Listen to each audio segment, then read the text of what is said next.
So thank you all for joining us today for part 2 of this series. Very interesting series about connecting citizen science with remote sensing. My name is Juan Torres Perez, and today, as always, I'm joined by my two colleagues from the NASA Ames Research Center, Amber McCollum and Brittany Beaudry. Um, Today, we will also be joined by Alison Kuzik, and in the Spanish version by Martina Mascioni, who will later be speaking about a NASA-funded citizen science project called FIRE. Now, as a reminder, for this training, we have 3 different sessions. Each of them is about an hour and a half long. On January 24th, so today the 26th, and on the 31st. Remember that this is a bilingual training, and where we are presenting the same material in English from 11 a.m. to 12:30 p.m. Eastern Time, and then again in Spanish from 2 to 3:30 p.m. Eastern Time. And here's the course website, where you can find all the materials, including the recordings via YouTube, and also the presentation materials, and eventually you will get a link to the homework, and we'll talk about the homework in the next slide. As always, at the end of each session, we will have a question and answer session where we will display your questions and transcribe the answers on a document that eventually will make it available also on the website. But if by any chance we're not able to answer your particular question, feel free to send us an email to either myself or Amber or Brittany, and we will answer it as soon as we can. Okay, like I said, like we said last week, there's one homework assignment to complete for this course, and will need to be submitted by Google Forms. The homework will become available on the course website on the last day of the training, so next week. And you will have 2 weeks after that to complete the homework. It's a very simple homework. So you will have until February 14 to submit it. Now, to obtain the certificate of completion, you will need to attend the live webinars and submit the assignment, like I said, on or before February 14. And if you attend all the sessions and you complete the homework by the deadline, eventually you will receive a certificate of completion. Now remember, please be patient, because as you know, these ARSET trainings are taken by a lot of people. So it takes a couple of months for us to process and eventually to send out those certificates. Here's a course outline.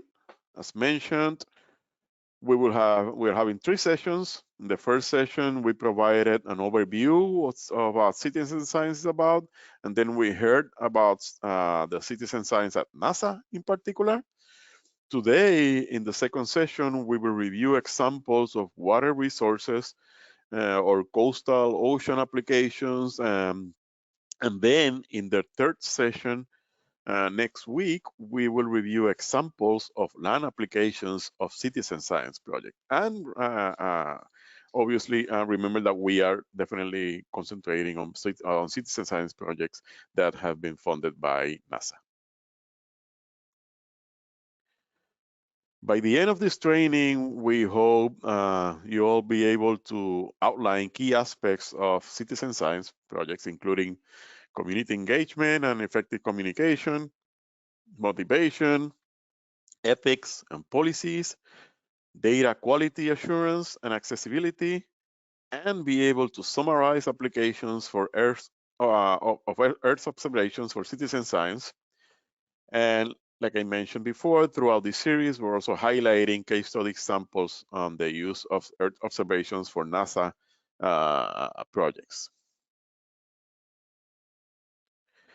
Here's the agenda for today. First, we're gonna give a short summary of the topics that we covered this past Tuesday in session 1. Then we will dedicate the rest of the today's session to showcase some of the NASA-funded citizen science projects specifically designed for water and coastal applications. In particular, we are going to focus on 4 different projects. Flooring forest, which we already highlighted during our monitoring aquatic vegetation with remote sensing webinar last year. Fjord Phyto, lake observations by citizen scientists and satellites, or LOCS, and NEMONET, which is a neural multimodal application for global coral reef assessments. Okay, so here's a short summary of part 1. First, we talked about general aspects of citizen science and how to get involved, the benefits and drawbacks of citizen science, community engagement and feedback, different levels of participation depending on the availability and depending also on the expertise of the citizens, how to get the word out about your project and engage people, how to maintain the interest of participants throughout the length of your project, how to establish standardized protocols for data collection and submission, and obviously data review and also data curation. We also talked about NASA's citizen science. And in summary, the NASA Citizen Science Program supports projects in diverse areas, including planetary science, heliophysics, and earth sciences. And so far, more than 400 citizen scientists have even co-authored peer-reviewed publications on some of these projects. Now, specifically within NASA Citizen Science Program, there's a Citizen Science for Earth Systems program that focuses on projects aimed at atmospheric and also biospheric sciences. And it aims to advance the use of citizen science in scientific research, particularly about the Earth, by supporting activities with citizen scientists and deploying technologies to further the research in citizen science. Now, all funded projects must have a clear linkage between citizen science and NASA's observation systems. Now, with that short summary of what we talked about last week, now let's talk about some examples of NASA-funded projects that use citizen science specifically to work with water-based observations, be that inland, as in the case of lakes, and also coastal or ocean applications. The first one that we're going to talk about is Floating Forest. Floating Forest is a citizen science online tool for monitoring kelp extension, mainly along the west coast of the US, although new data is being incorporated from other parts of the world. Now, before we go into the tool, let's talk in very, very broad details about kelps. Despite their appearance, kelps are algae, they're not plants. They're brown algae. It's from a class called Phaeophysi, and Macrocystis is one of the most dominant genera of kelps and forms some of the biggest individuals, with some of them reaching several dozens of meters in length. Also, kelps in general are probably some of the fastest growing types of algae in the world.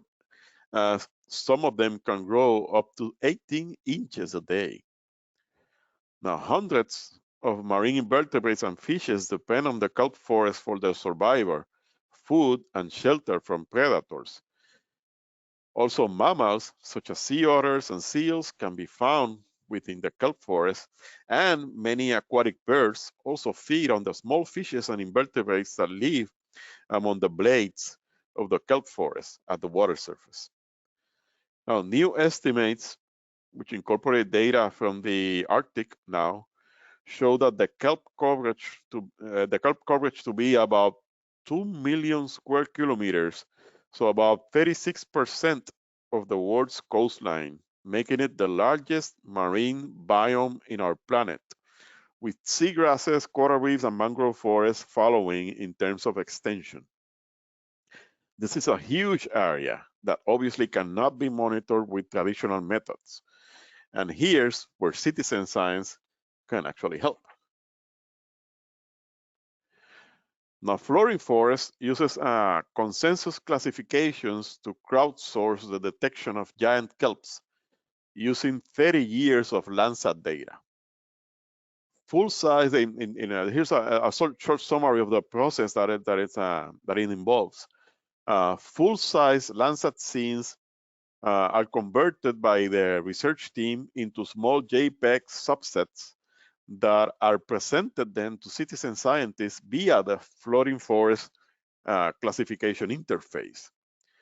For each region, for instance, in the California, and they also have now data from Tanzania, and from Tasmania, the researchers used NOAA's World Vector Shoreline dataset to identify the path and rows of Landsat overpasses that contain coastlines. They then downloaded all available images from each path row from the USGS Landsat archives, and each Landsat image was converted to top of the atmosphere reflectance using scene-specific bias and gain values, Earth sun's distance, and zenith angle, among other types of metadata. Then they split each Landsat scene into 400 images of equal size along 20 by 20 grids, so roughly about 131 square kilometers per image.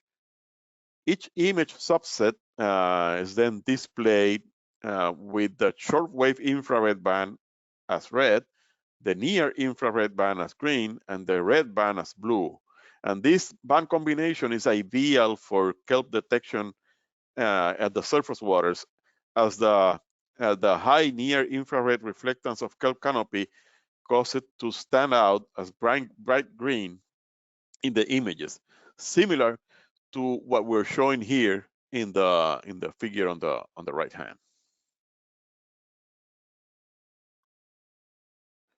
Now, Floating Forest was launched within the Zooniverse platform around 2014, and then after some changes in the processing pipeline, the tool was also relaunched again in 2017. There are two ways in which users can classify kelp here. The first one, the users are presented with an image where they simply indicate whether there are kelps or not. And here, sometimes they will get images that are either bad images, meaning there's an issue with the image, it's cloudy or such, and the users can also report that as well. Many times, it just so happens, just because of the amount of data that it's embedded into floating forest, that it might not even have a coastline and obviously no kelps.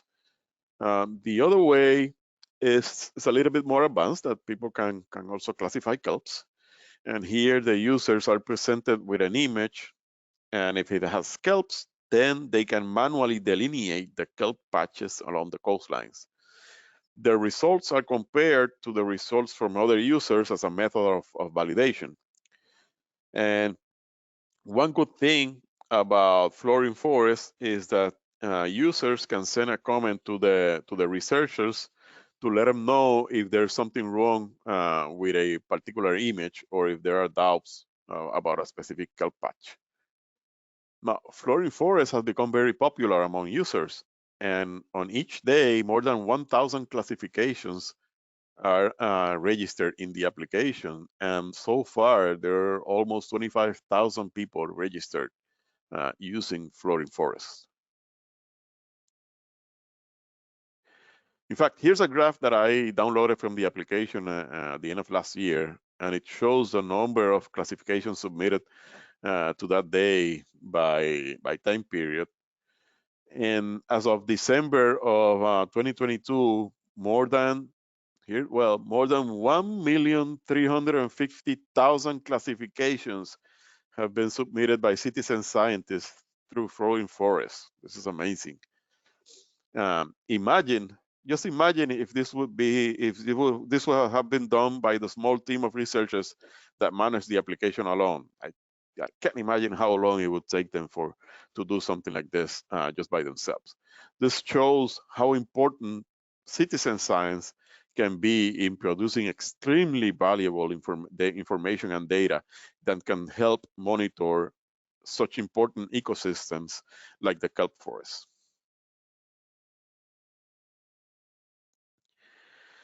Now, as mentioned before, each classification is depurated, and meaning that it's compared to others for consistency and for data quality assurance.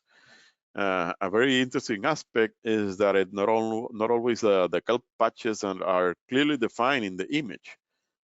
This is affected by the extension of the patch, the cover, the phenology or the life stage of the organisms and seasonality, and the density of the canopy cover. Therefore, it is expected that the denser, the larger, and the healthier patches are more easily identified than others. And this is precisely what is shown here in this heat map example on the right-hand side. This is data obtained from the tool and from a paper published a couple of years ago. And, uh, and here the data shows that the number of users that correctly identifying a particular patch increases as the patch becomes more and more evident on the image on the left-hand side. Now, let's see a short demo of how the application of floating forest works. This is something that I recorded back in July of last year. Let's see the short demo, and then we will come back again to see other examples of citizen science projects. Okay, so like I said, this is a citizen science tool that was developed a few years ago. It was actually funded through the NASA Citizen Science Program, and it's a very neat tool for that where people can classify and provide data for kelp forest in particular, and it includes several parts around the world, several sites around the world, and let's just take a look at it. This is the main web page of floating forest. It's actually managed through the Zooniverse domain. And actually, if you go into Zooniverse, and we're not going to go into a lot of details here just because of time, but if you go into, let's say, projects within Zooniverse, you'll see that there's a bunch of different projects, a number of different projects. All of them are citizen science projects related to, well, actually, you see here, there's 101 right now, including floating forests and anything from arts, biology, climate, history, you name it. So I encourage you, here as you can see, some of them are related to biology, the spy fishing here, and also the seabird watch as well. So yeah, I encourage you to go into Zooniverse and take a look at some of those projects. You might be interested in some of them, and hopefully also in floating forests. So what we'll see here, we're just you'll see that it has an area where it just talks about the importance of kelps and also some of the things that we discussed earlier during this part. And then why do we need help and such, and obviously acknowledgments for NASA and other people other agencies that have supported it. So let's just see some of the features. What you will do is when you go into floating forest for the first time, there's an area, and I'm already logged in here, but I'll show you. I would be signing out, but I'm not going to do it today. But you will be pretty much creating an account there. Obviously, this is free, and then you will have the opportunity to either go into find urban kelp, which is just kelp forests that are at or nearby urban areas in several parts around the world. This one is what it will show is it will take you to a site where, or to a place where you're just gonna answer whether you see or not, or you don't see kelps in that particular image that they're giving you, and then you move on to onto another image once you submit that data. And the other one is actually called for classifying kelps in New Zealand in particular. And this one is a little bit different, and I believe it's right now it's on the under new development. But we will take a look at it in a moment.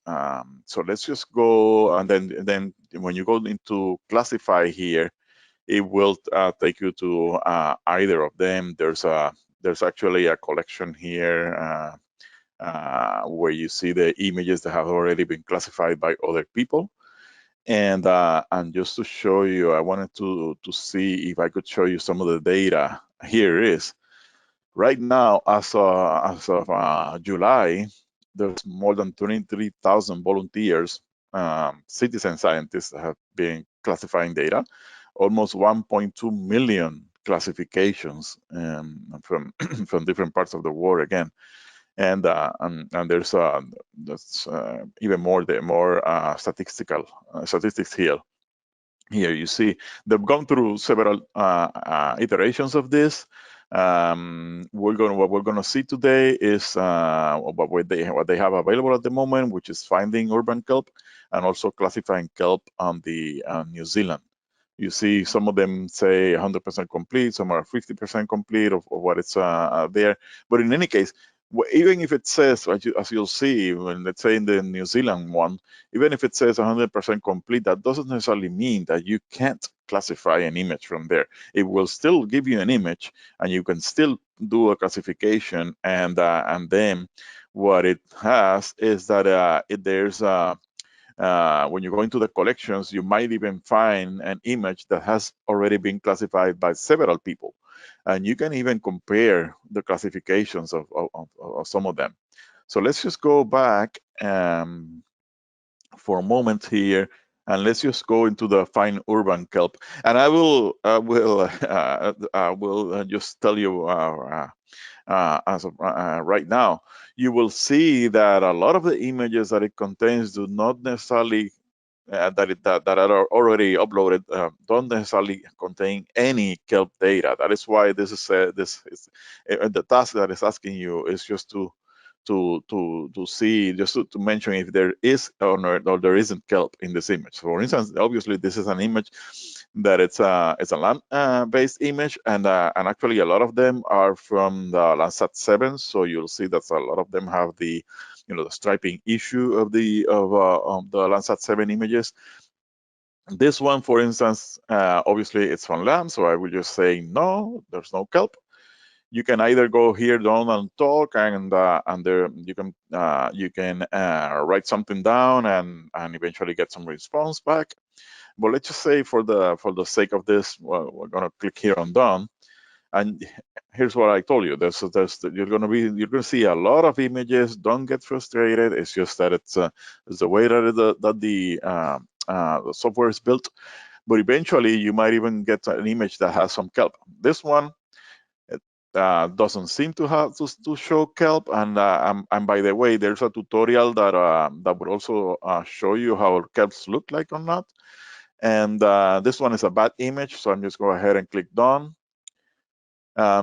One of the advantages that also the floating forest has is that, for instance, when you see something like this, you can go here into the metadata, and here's the Google map for that particular waypoint, and it will take you directly to wherever in the world this image is from.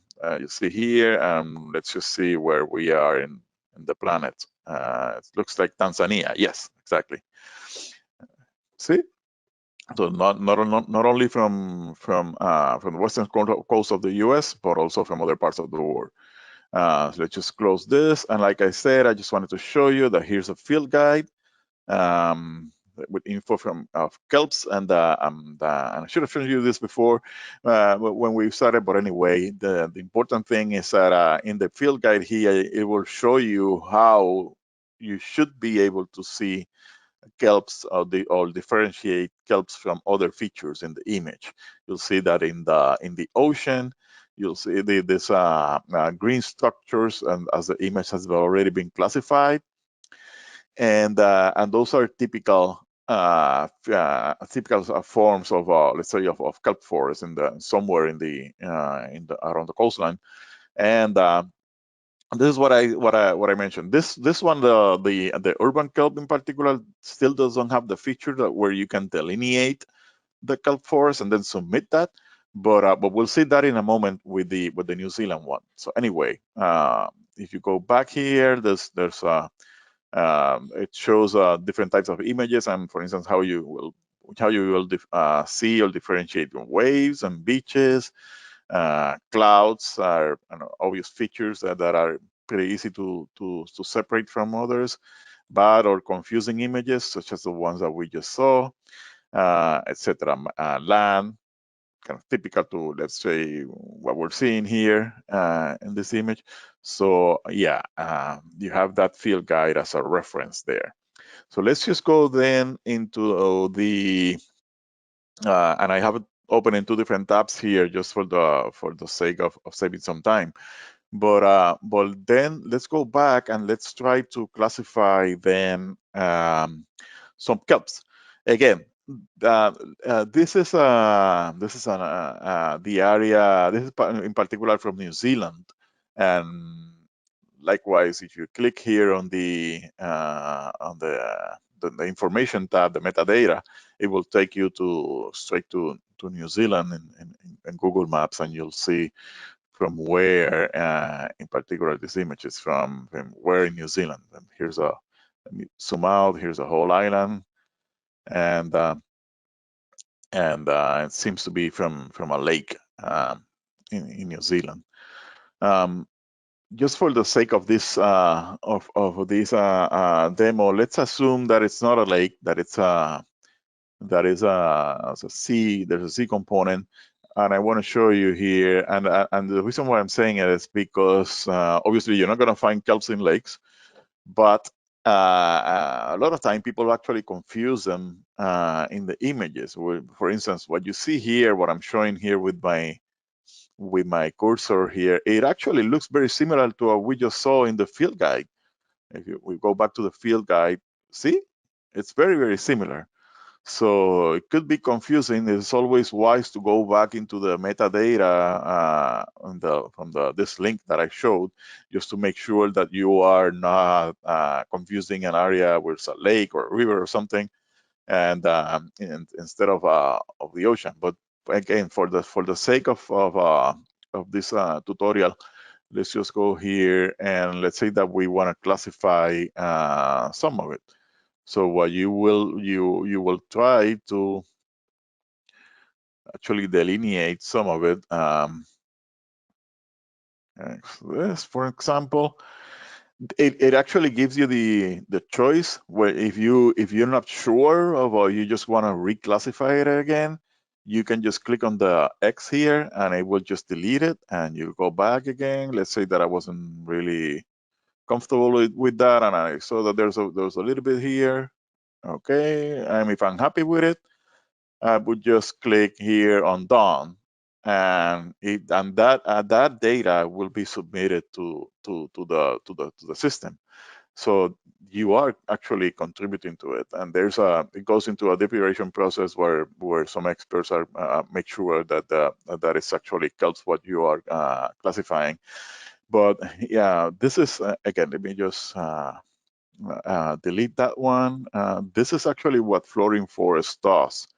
And like I said, it's pretty cool. And even if, for instance, when you go back, even when you're submitting this kind of data, well, this is pretty, yeah, just no kelps in the image, you are actually contributing to as a citizen scientist with some data. So feel free to go into flooring forest. You will see, for instance, some of the other features that I just wanted to point out very briefly here is just you'll see some of the classifications. And for instance, here's what I was mentioning. Let's just see an image that it seems to have kelps in this area, right? Very similar to what we saw in the field guide. Here's the image, and this is what I was saying. It's supposed to be an image that is already classified, so it's part of those, let's say, 100% completed. But you will see that there's at least several people that have classified this image in different ways. You can even take a look at each of them and see how, let's say, this person managed it to classify it, and you might even see some differences between the different classifications.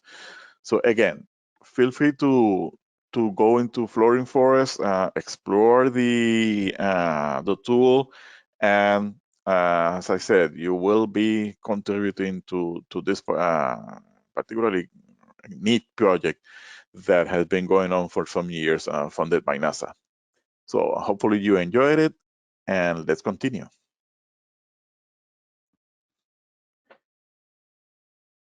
Now, another citizen science ocean-related project is Fjord Phyto. And in a moment, we will hear about in great detail about Fjord Phyto from Alison Kuzik. But before that, let me give you some general details about this magnificent project. Now, Fjord Phyto has four main objectives.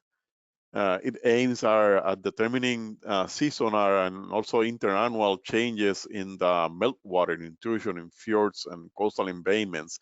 And this is very important also for characterizing phytoplankton community diversity and specifically for fjord phyto during the austral growth, meaning usually between November and March.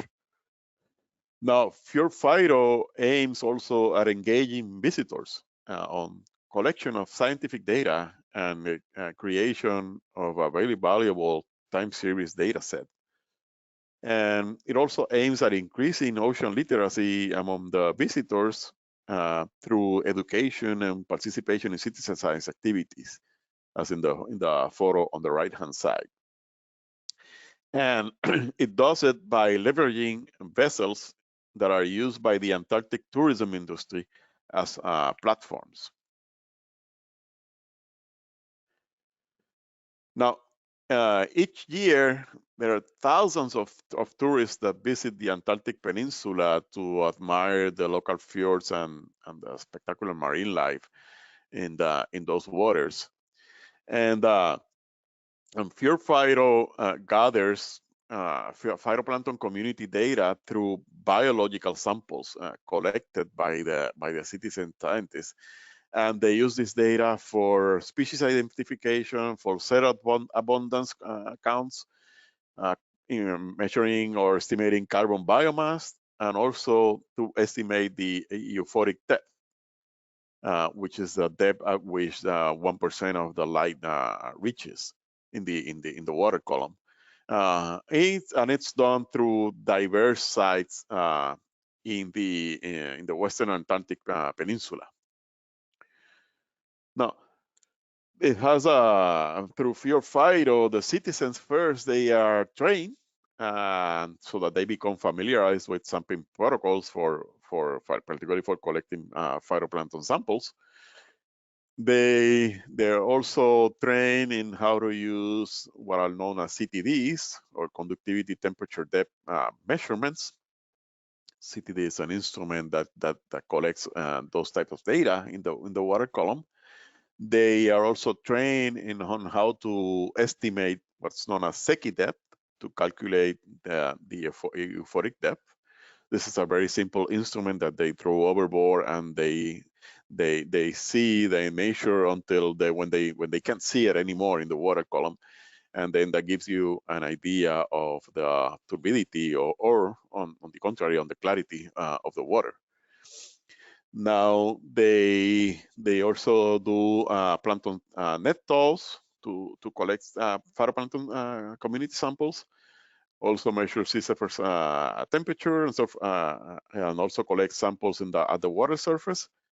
And they can also take a look at a very basic phytoplankton microscopy so that they become familiarized with the phytoplankton communities in such cold waters.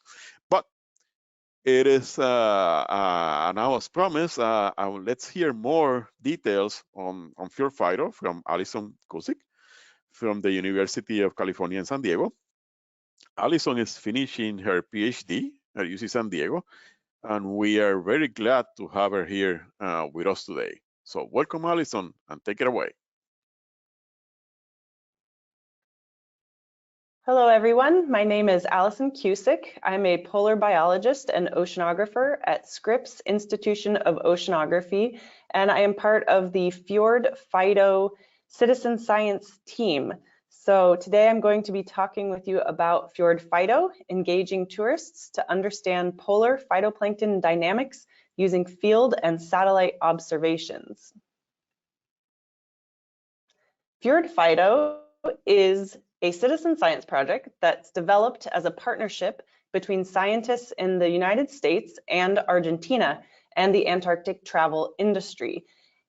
Each year, travelers come visit the Antarctic Peninsula every year, November through March, and this is a project that has been funded by NASA for the last 2 years. So why are we interested in the Antarctic Peninsula? Our focus is on the Antarctic Peninsula because here there have been some of the fastest rates of warming recorded. This includes the ocean and air temperatures. They have been increasing over decades, and this rise in temperature has caused 87% of the glaciers along the peninsula to retreat. This retreat of glaciers means that bedrock is now exposed. Additionally, the meltwater that comes from the glacier, or this fresh water, is coming into the coastal ecosystem, and this can alter the food web. The wildlife patterns are changing, as noted in the penguin populations, the seal populations, additionally the whales, and in the marine environment with the zooplankton. Conservation decisions in Antarctica are based in research or the best available data that we have access to.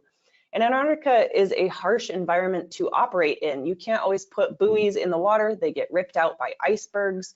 There are high winds, and also there's high cloud coverage. So the ability to get consistent data from remote sensing is challenging when there are clouds always in the way. So collaboration in Antarctica is powerful. Effectively, the more eyes on the ground you have, the more observations and data you can collect.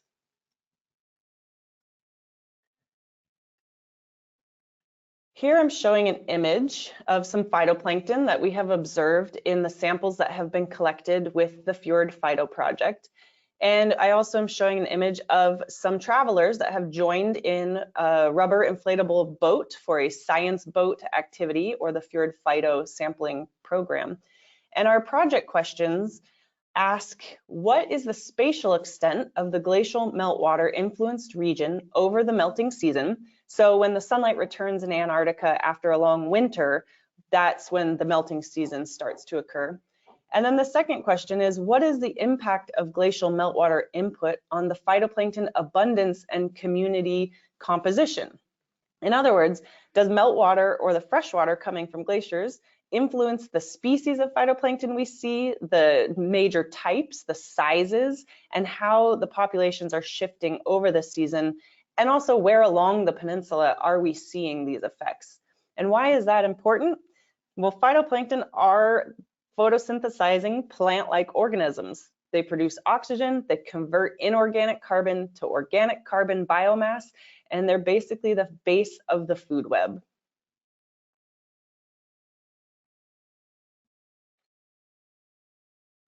Here I'll go over the basic sampling strategy of Fjord Phyto, and then in the next slide I'll talk a little bit more in detail about what's happening. So you can see in the schematic that the data and the samples that we collect come from a CTD, or conductivity temperature depth device, that is measuring surface salinity, temperature, as well as a sensor on the side that measures chlorophyll A. These CTD profiles are taken from the surface to 100 meters depth. Additionally, participants in this project are lowering a Secchi disc, which can give us euphotic depth or light level information. And they tow a phytoplankton net behind the boat. This is how we can concentrate the surface seawater or the phytoplankton, and then filter down that sample and extract the DNA and RNA for genetics analysis later, and look at the diversity of species we see, as well as a genetic response the community might be having to the environment. We also take a surface seawater sample for microscopy. So the parcel of water that's captured in this sample, we can look under the microscope and get species identification, do traditional taxonomic identification, and use the morphology to estimate carbon biomass contribution to the ecosystem. We can also take beautiful images of phytoplankton, as you saw in the previous slide, and we can get quantitative information, abundance counts of how many cells or individual species per volume of water. We additionally take a meltwater sample from the surface seawater, where we can send that off to the lab to be analyzed for oxygen isotopes. And the oxygen isotope signature can tell us something about the origin of the fresh water we might see on the surface. This in situ sampling, when we're there in the environment, we can collect these samples and effectively pair them with satellite data remote sensing products back when we're out of the field season. So in order to have this program running on multiple ships throughout the year, we train guides or polar guides that work on the ships. Before each season, we have these guides go through our protocols, and then while they're working on the ship, they facilitate the project in the field with the travelers that are coming and going throughout the season. So here's where the citizen science is really taking place in Antarctica. You can see in the video example, it's Martina, my colleague, and myself interacting with the travelers. We have a personal chance to go down and engage directly, and each person gets to participate in an element of the data collection. This program takes about 1 hour to collect everything, so it fits within the itinerary of the tour expedition vessel's overall voyage.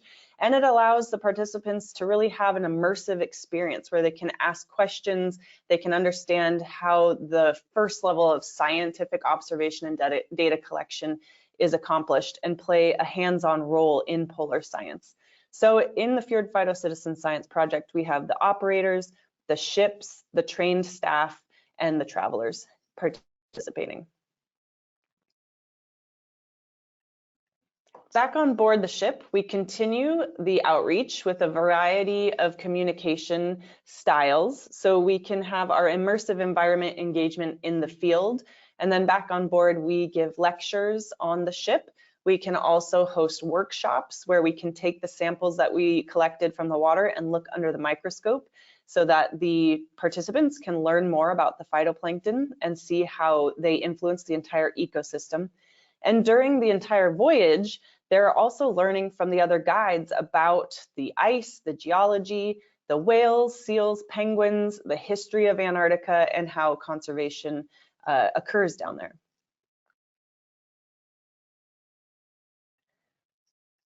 We can understand phytoplankton through various methods.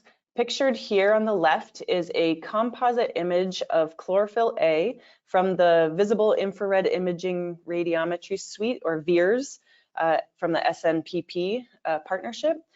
And this composition is of 2 weeks worth of data, because typically, as I had mentioned, it's cloudy on the peninsula. This is a pretty good idea of where the chlorophyll levels might be highest, but we don't always get that type of information. So when we do our phytoplankton net tows, in the top panel you can see here, just by color, we do see different levels of chlorophyll A. When we look under the microscope, you can see that just because you might have a dark, rich chlorophyll A sample doesn't always translate to the same species of phytoplankton that we actually see assembled in that sample. So when we pull up the net tow, we can verify what species are actually making up this community of phytoplankton and see how that's changing over the entire season.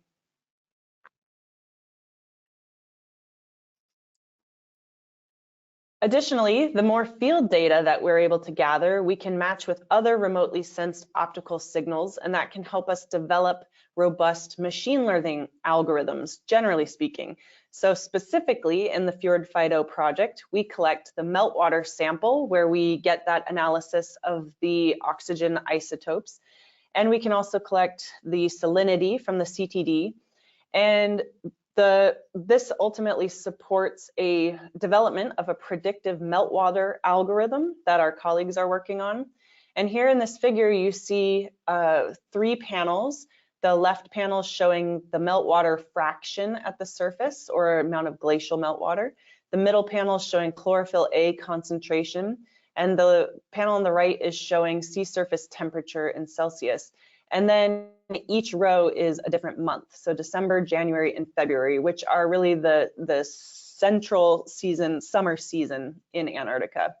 So this is showing monthly climatology of the Southern Hemisphere's summer months from 2010 to 2020. And this shows that glacial meltwater could potentially impact the chlorophyll A levels.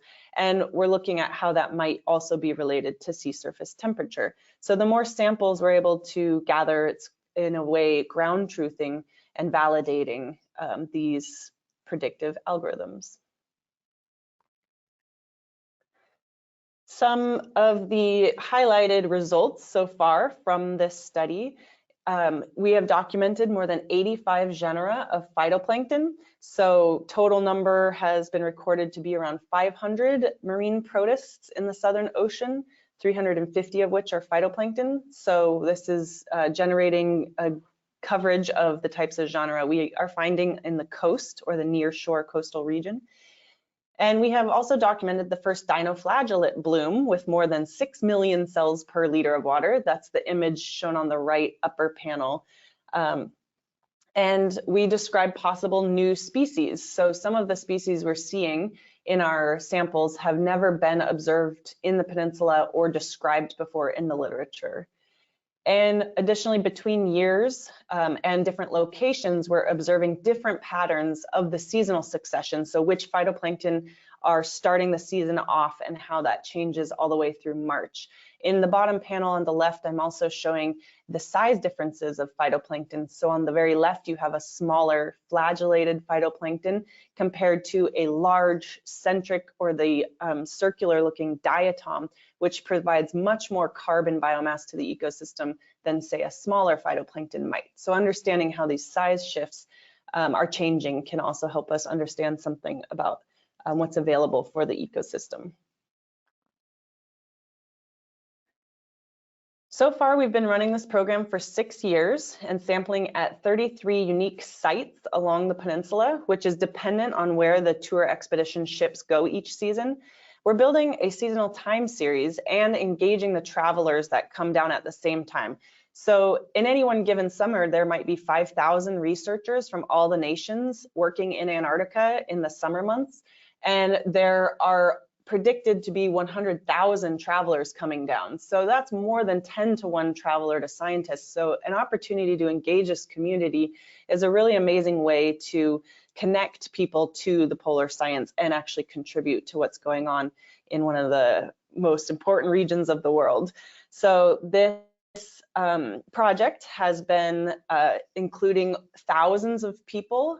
If each sampling event can hold about 10 people, and we have hundreds of sampling events, that's a lot of people that have been able to participate. And this project's growing, and we're really proud to see that it's expanding and connecting citizen science field efforts with the remote sensing data sensors.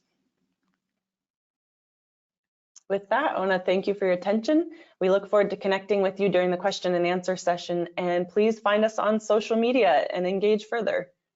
Thank you.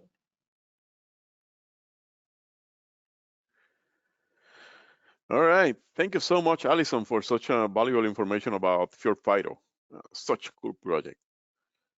Now, let's talk a bit about another NASA-funded citizen science project. In this case, it's focused on lakes. It's called Lake Observations by Citizen Scientists and Satellites, or LOCS. LOCS is an international project with a number of institutions involved, including the University of North Carolina, Tennessee Tech, and the University of Washington, along other international entities. LOG is aimed at involving citizens into monitoring variations in lake heights to estimate the volumes of water in those lakes over time using different gauges. The project is, currently monitors lakes in different states, and they're mentioned there.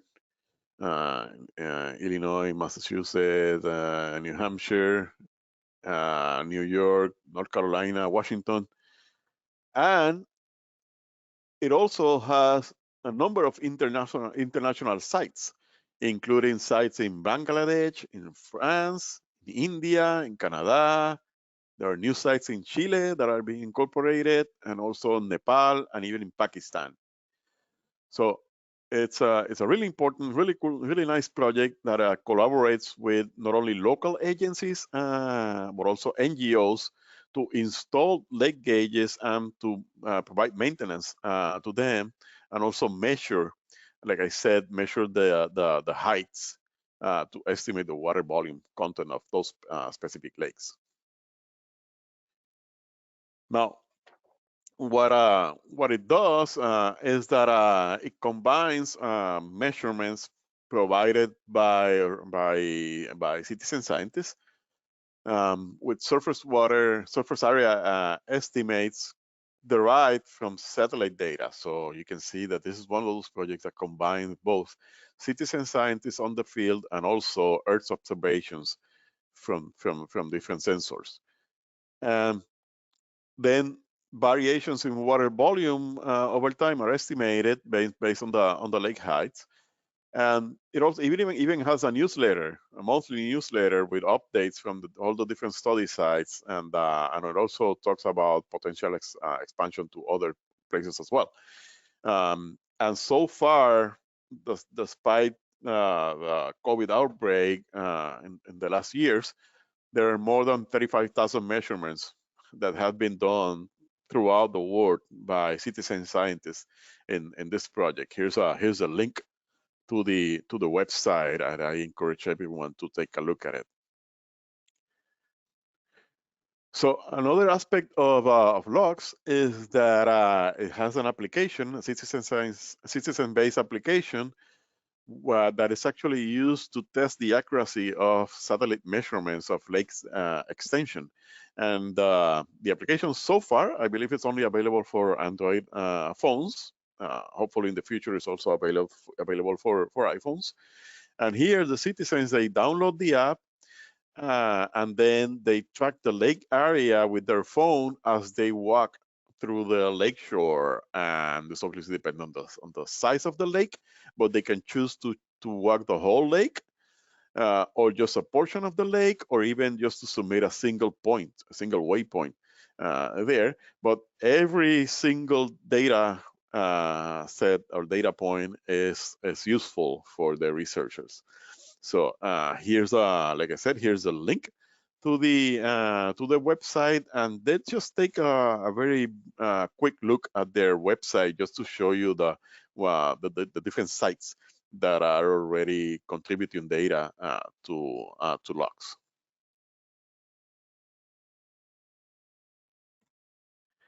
Okay, so here's this is the website for logs, for the lakes observation by citizen scientists and satellites. And I just wanted to show you, here's a map that shows from where in the world they're collecting data. And here you can see some of the not only the states in the case of the US, but also the countries on the international side. And for instance, if you go, let's just say, let's go into Bangladesh here. It says that, check this out. They're currently monitoring more than 50 lakes in Bangladesh so far.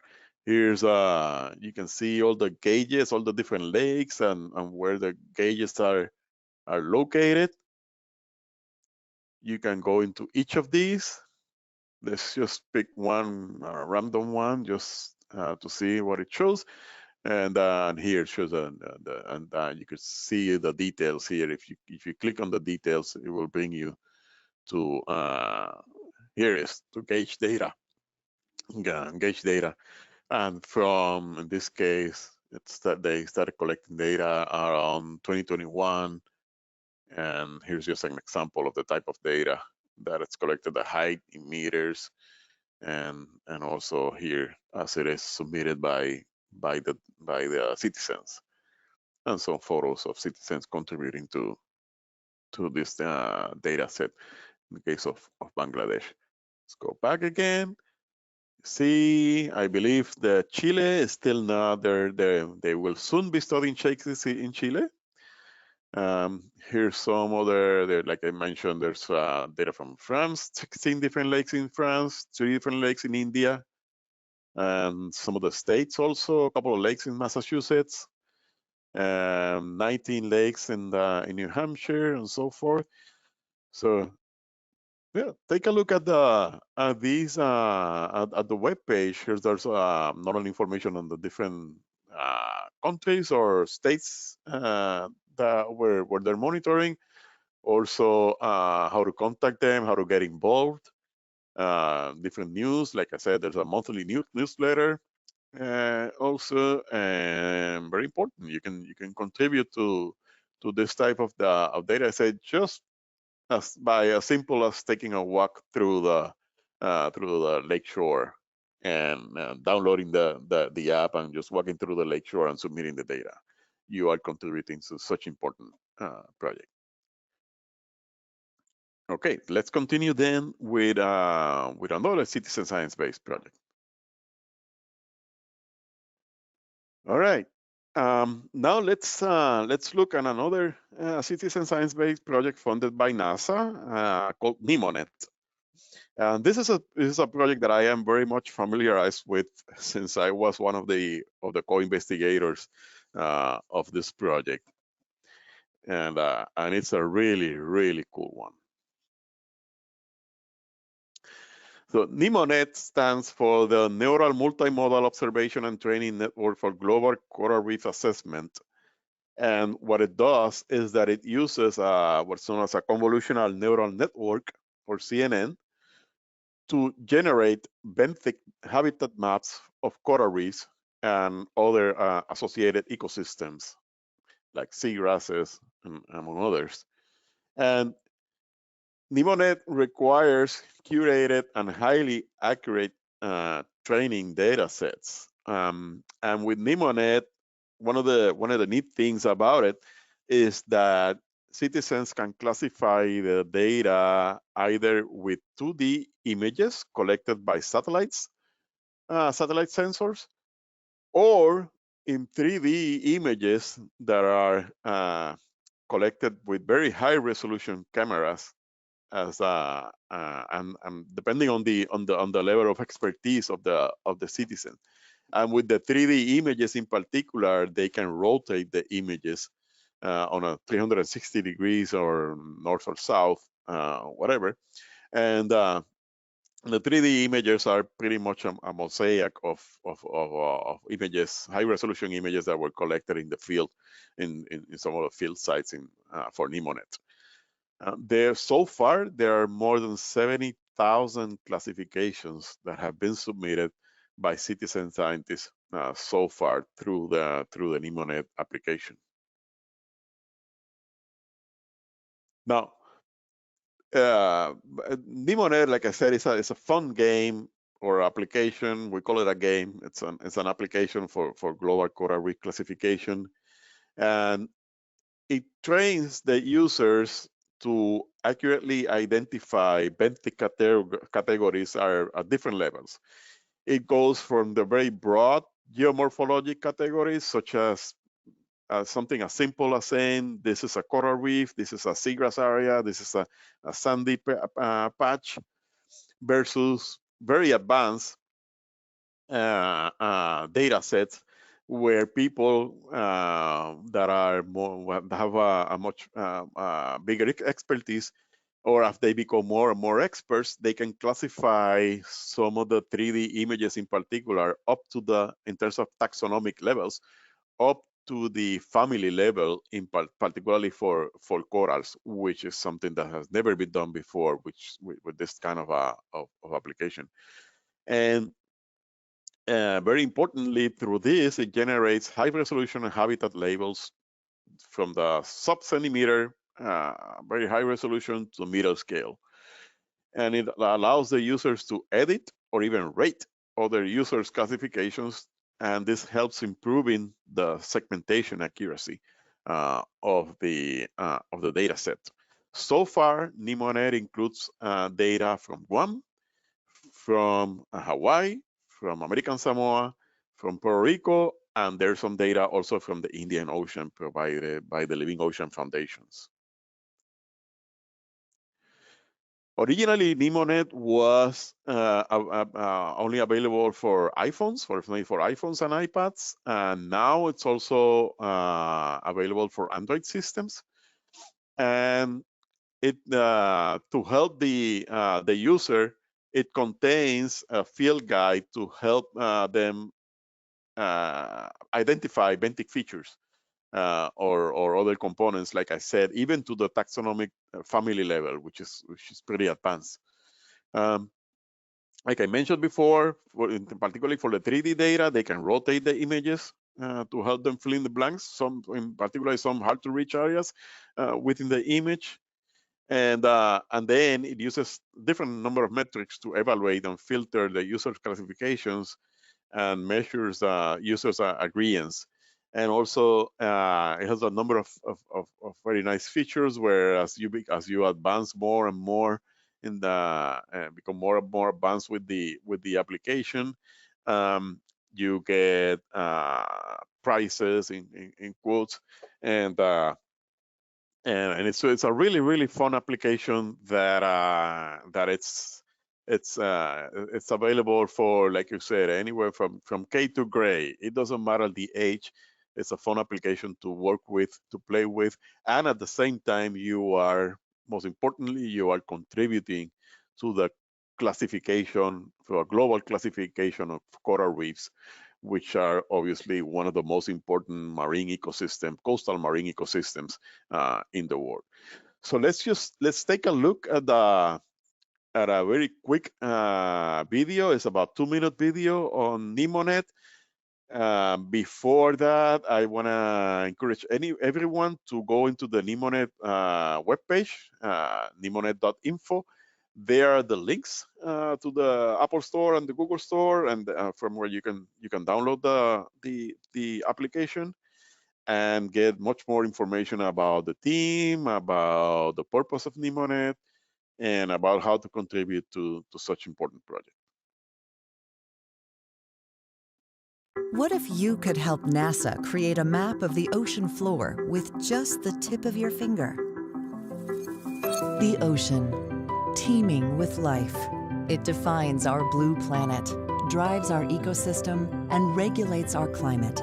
Coral reefs are one of the most diverse and important systems in the ocean. They're also becoming an important source of medicines for some of the world's deadliest diseases. But they are dying at unprecedented rates due to rising temperatures.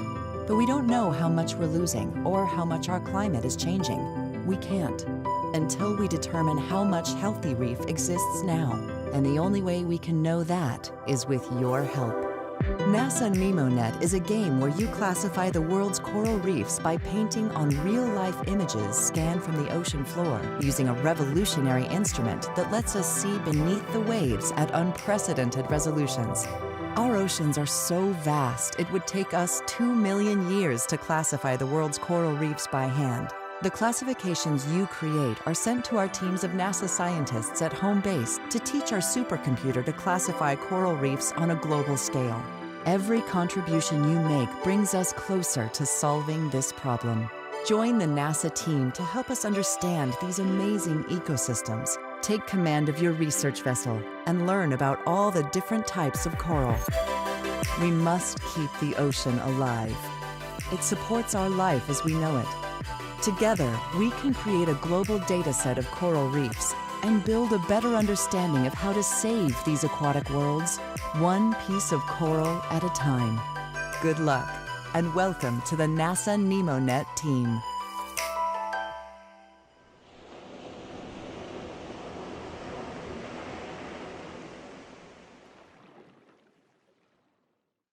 All right, so we will go now into the question and answer portion. But before that, let's do a brief summary about what we talked about today. Citizen science obviously has become an important component of also of ocean and coastal and inland water body research. For instance, projects like flooring forests, like we saw, help researchers study the largest marine biome on Earth, the kelp forest, at unprecedented levels with the help of citizens.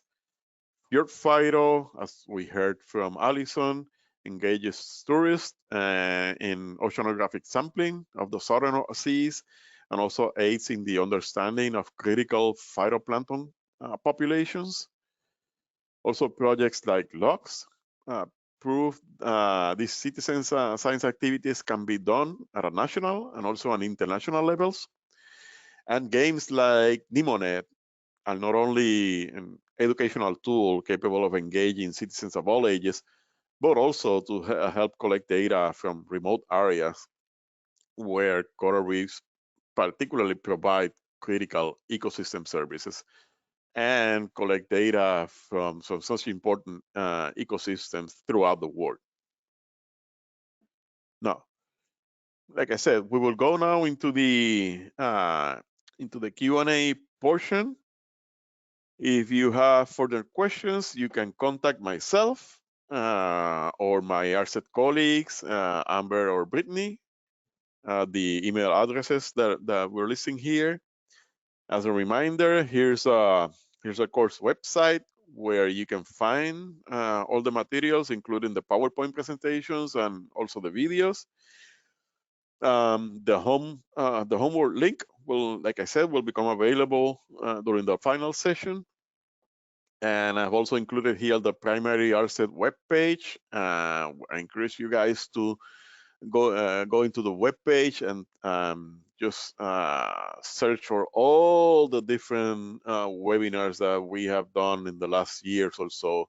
You'll see the variety of them and check out all those great trainings. Remember that the materials are freely available to anyone. And also feel free to consult our sister programs, Develop, which, like we've mentioned during the first session, is Develop is a capacity building program for students and research grads on the use of remote sensing for study environmental issues, and also Servir, which is a collaboration between NASA and USA. And lastly, feel free to follow us on Twitter at NASA ARSET to also stay tuned and get information about upcoming trainings from the ARSET team. So now let's move on to the Q&A session. And thank you so much for participating today. Okay, thank you, Juan, and everyone for that really fantastic session today. As we move into the Q&A document, we're going to be showing this on the screen here. But I also want to recognize that we have some really great panelists online with us today who can help us answer these questions. So as you heard, we had Alison Cusack and Rick Reynolds from Scripps Institution of Oceanography, and Martina Mascioni from the Natural Sciences Museum at the National University of La Plata, Argentina. And they're here representing the Fjord Phyto project. We also have a few folks from the Globe Observer here, and you'll hear about their work in the next session. But we have Rusty Lowe from the Institute for Global Environmental Strategies and the science lead for the NASA Globe Observer Mosquito Habitat Mapper, and Peter Nelson from Oregon State University and the Science Lead for NASA Globe Observer Land Cover Tool. And Rusty and Peter were graciously with us for the first session to help us with the Q&A as well. So I just want to recognize everyone here, and we'll be jumping over to you all, and feel free to jump in at any point to come in and answer some of these questions. And thank you so much for your time. Okay, let's jump right into it. So question 1. I also want to mention we'll be going through the questions here, talking about them and transcribing them, and we'll post this document onto the course website within about a week or so. So if you don't get your question answered, or you want to have some of this for reference, you can always come back to the ARSET website at a later date. Great. So question 1 asks, what kind of subsets are provided to citizens, and how are citizens helpful for studying the area? We assume that this is referring to floating forests, and the citizens are provided with 20 by 20 subsets of an image collected during a Landsat overpass. And this is done to simplify things, as the whole image is really large. And as we showed, citizens can just say whether there is kelp or no kelp, and in some instances delineate an area where kelp patches seem to occur. Allison, Martina, Rick, is there anything else you'd like to add here?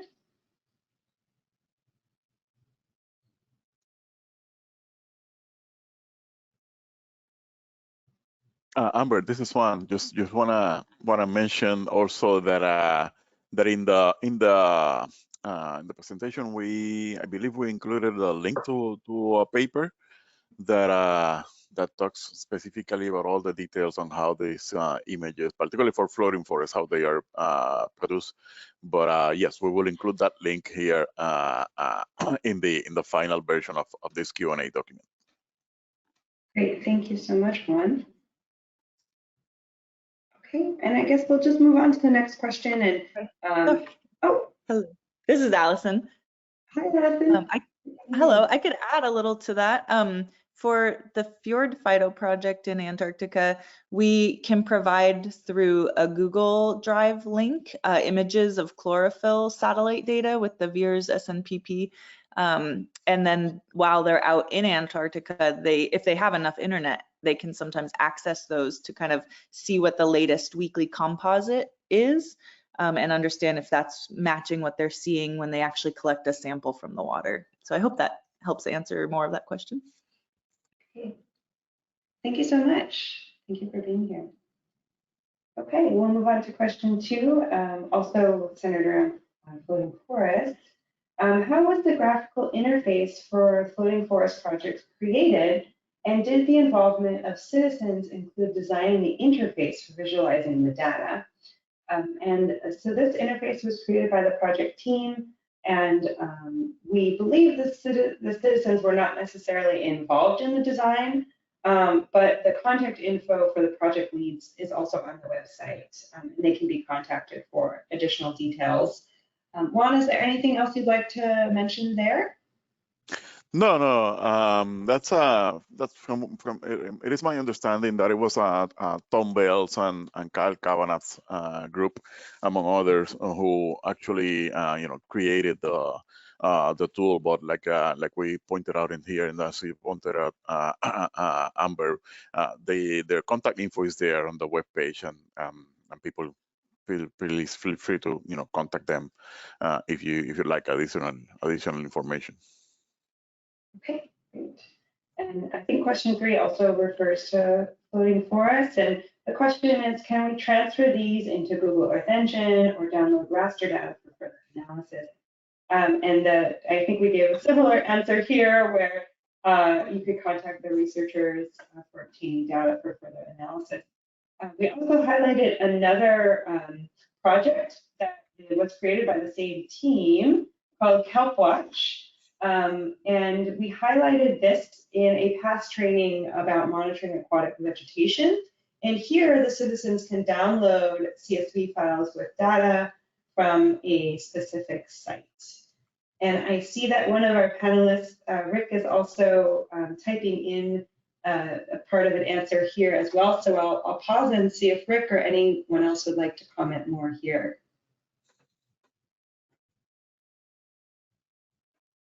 Hi, Amber. This is Peter Nelson. And I want to kind of highlight here that really, you know, Floating Forests is one of many projects that's using the Zooniverse platform that really does provide that nice graphical user interface that has been tested, and so they have some guiding principles about how to set up some of these projects that have people volunteering their time and looking at a variety of images, including satellite images or ground-based images.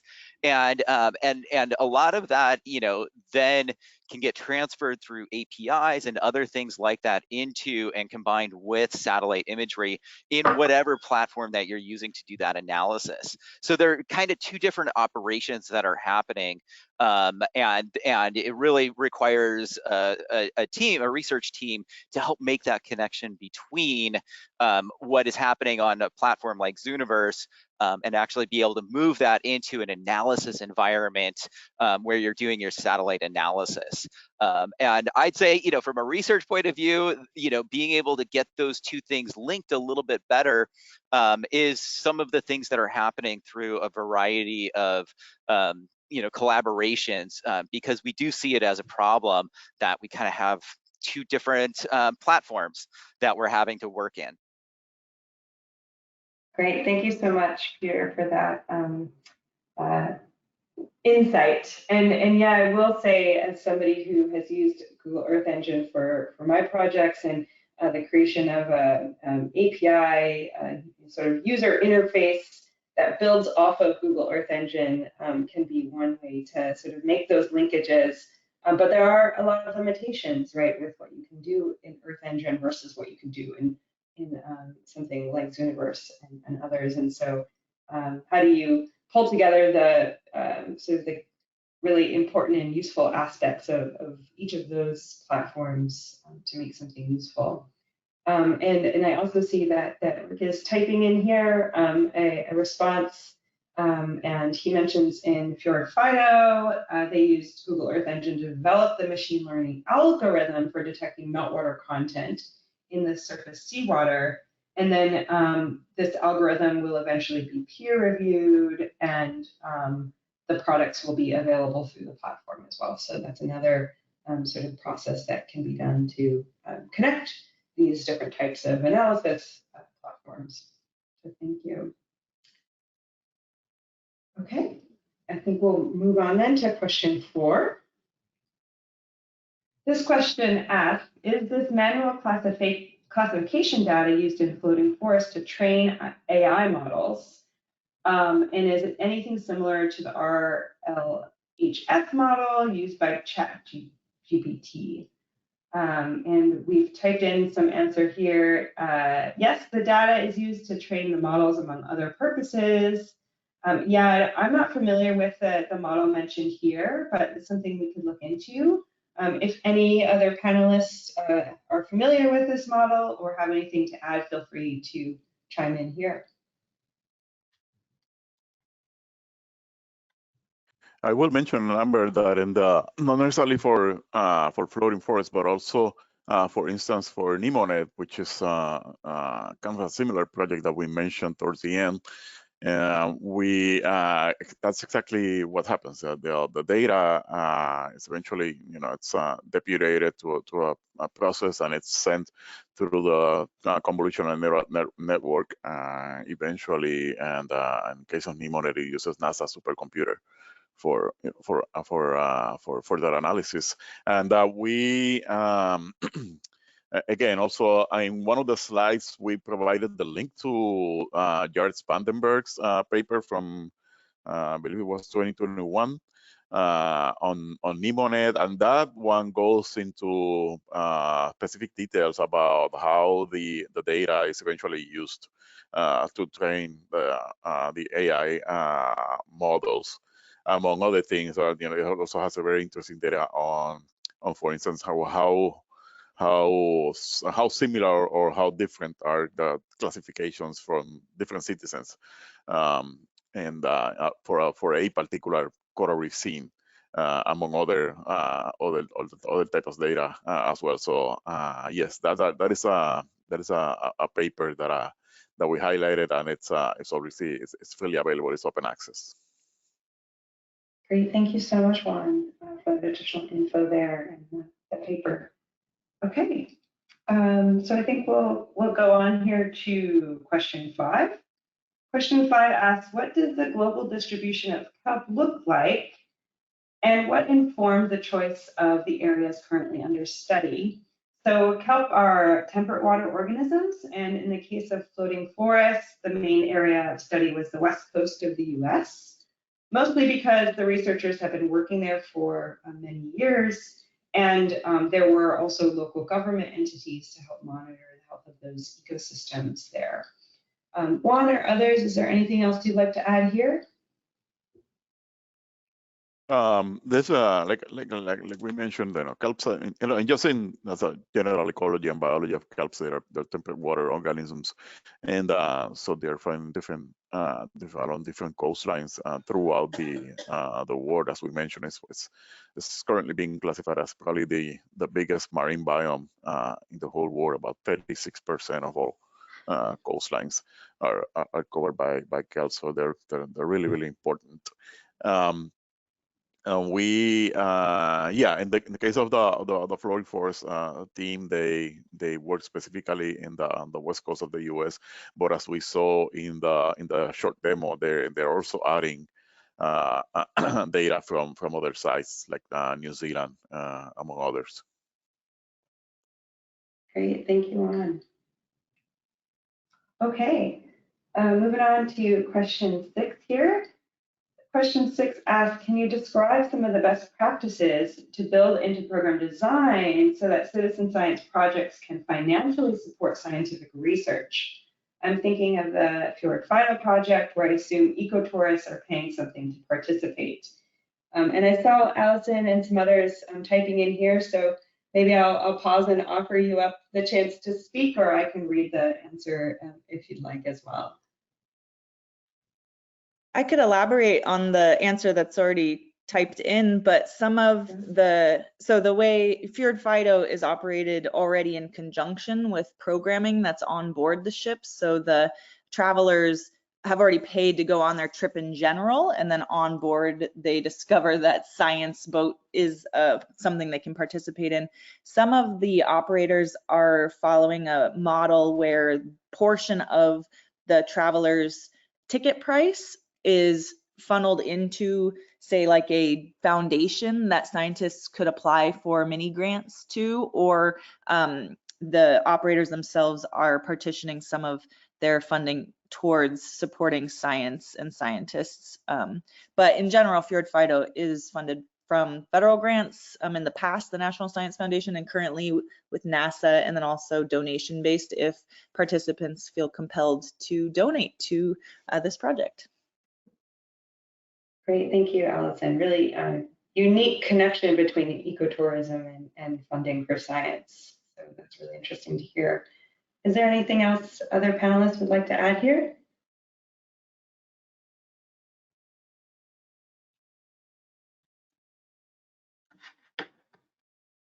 Okay, great. We will move on to question 7 then.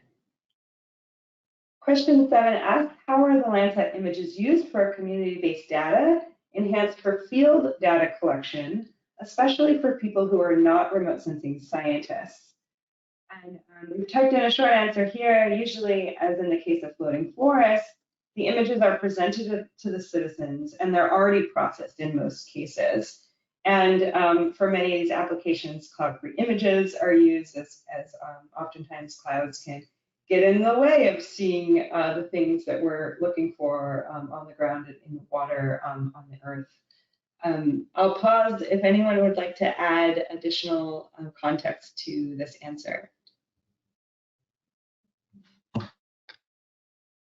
Hey, Amber, this is Peter Nelson. And I do remember seeing a couple of years ago a presentation about this question actually at a conference. And so I was also kind of interested in this. And so I do know that they do some pre-processing to enhance the ability for detection of kelp because it is in water. So you have to deal with, you know, some of the specular reflection and some of that sort of thing. And so they do some of that pre-processing that, you know, usually a remote sensing specialist would be doing on their personal computer to enhance the image to be able to identify and see those edges in particular around that. And so, you know, that is a really important piece of presenting any remote sensing image to a non-specialist if you're looking for something that, you know, is on one end of the digital number spectrum, that you do need to do that enhancement to really be able to detect the object that you're after.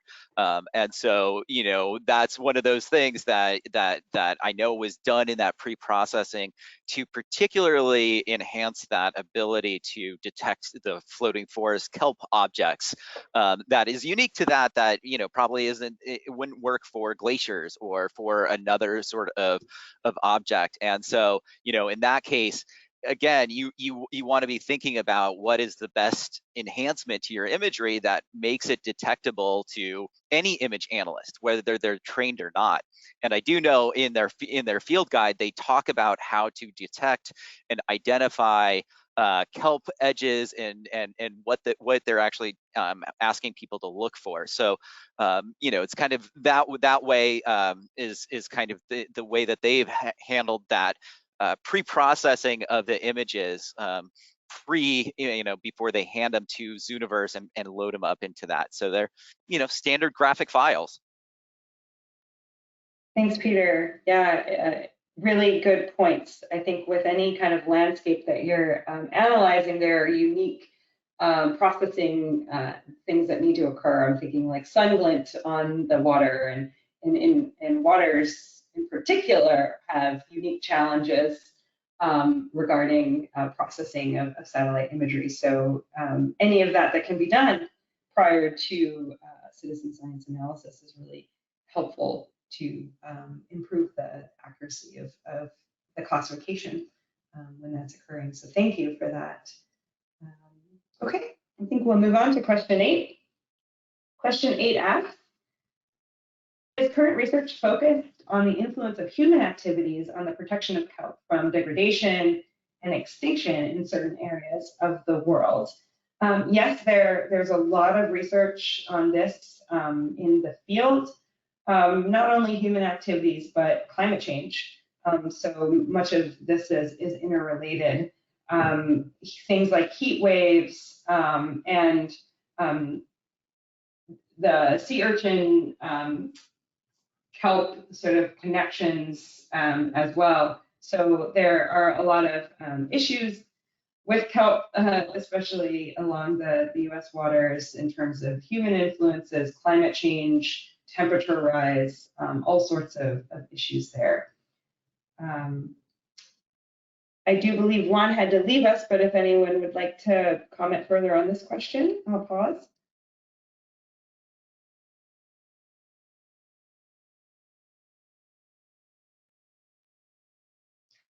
Okay, on to question 9.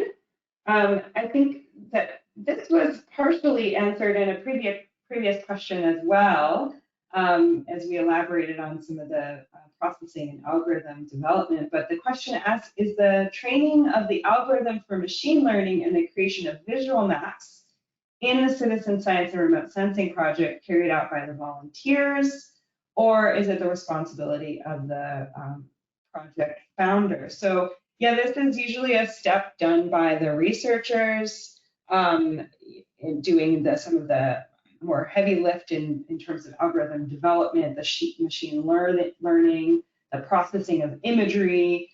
I think it varies project to project in terms of the different levels of involvement in analysis and classification that the citizen scientists can be engaged in. But a lot of the more technical pieces are often handled by the researchers. Would anyone else like to comment on this question?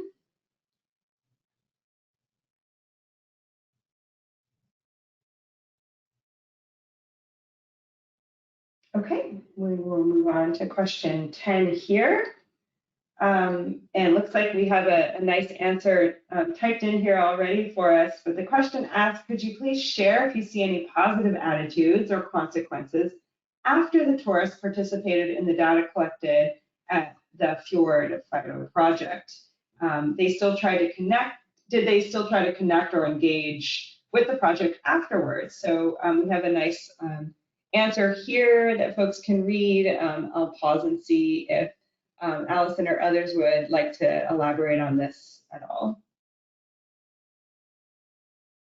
Hi. Yeah, so in the early years, it was just initially interesting to see if people enjoyed the activity in general, to see if it was something we could build capacity around with the operators in Antarctica.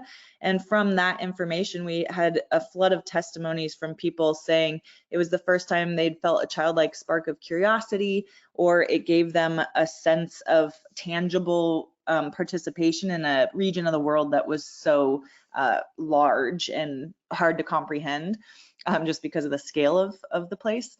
And so we get a lot of people connecting with us on social media, which is why we try to stay very active, because of the reason that we don't get to personally meet or know who is participating in our project. So they can follow up and find us, which has been an incredible way to stay engaged, and then also share all the results we have from the project and build a community online after their trip.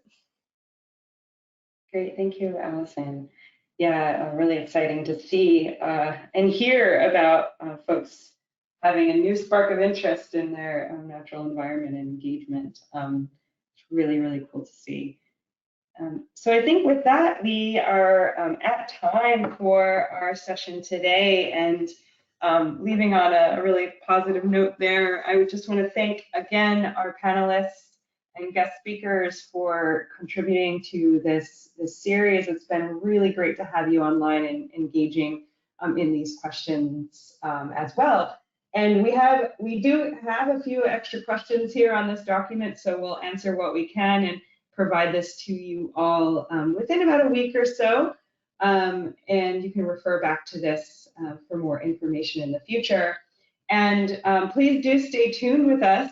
We have one more session that is occurring next week on Tuesday, where you'll hear more about some really fantastic projects that focus on land applications of Earth observations and citizen science. So thank you all for being with us today, and we are looking forward to seeing you and joining us on Tuesday of next week as well. So do take care, everyone.